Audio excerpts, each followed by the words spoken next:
Bayangkan sebuah masa di mana Nusantara bersatu di bawah satu panji megah, Wilwatikta.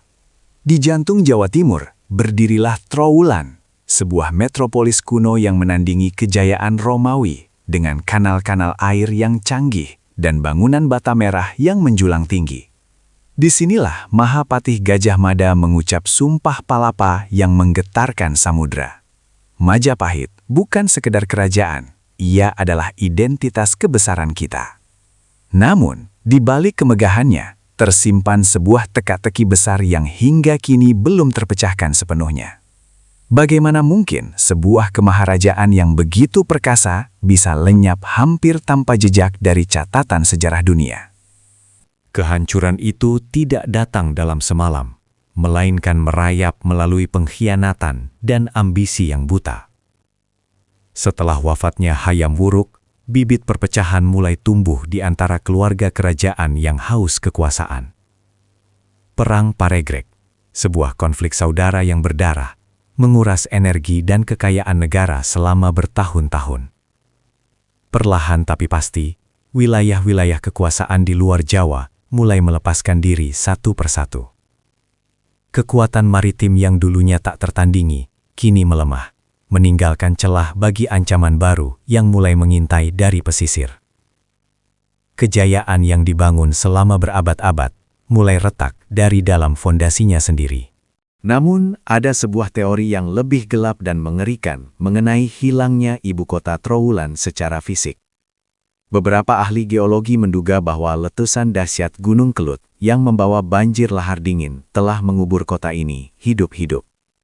Lapisan tanah yang tebal menelan kanal-kanal indah, istana, dan rumah penduduk, mengubah kota yang ramai menjadi pemakaman massal yang sunyi di bawah tanah. Mengapa sedikit sekali artefak kayu atau struktur megah yang tersisa jika bukan karena bencana alam yang ekstrim?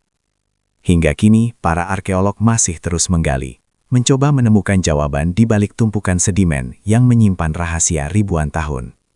Apakah Trowulan sengaja ditinggalkan? Atau ia dipaksa tunduk oleh alam? Pencarian jejak Majapahit terasa seperti menyusun kepingan puzzle yang banyak bagiannya telah hilang selamanya.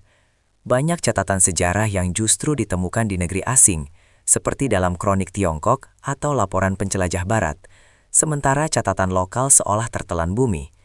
Mengapa kerajaan sebesar ini meninggalkan begitu sedikit prasasti di akhir masa jayanya? Muncul spekulasi bahwa ada penghapusan sejarah secara sengaja oleh dinasti-dinasti setelahnya untuk melegitimasi kekuasaan baru. Misteri ini semakin dalam ketika kita menyadari bahwa sebagian besar situs Majapahit yang kita kenal sekarang baru ditemukan kembali secara tidak sengaja di bawah perkebunan tebu.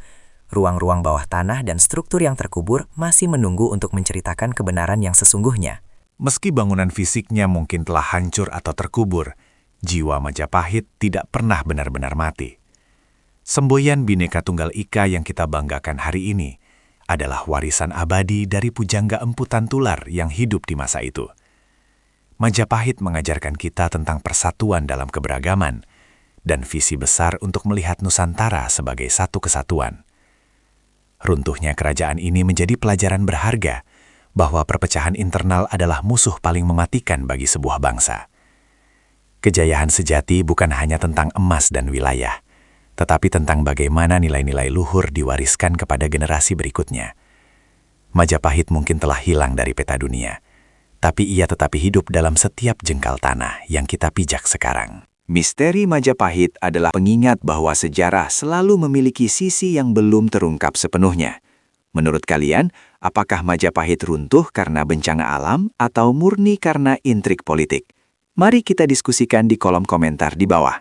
Jangan lupa untuk klik tombol like jika kalian bangga dengan sejarah bangsa kita, dan subscribe untuk petualangan sejarah menarik lainnya setiap minggu.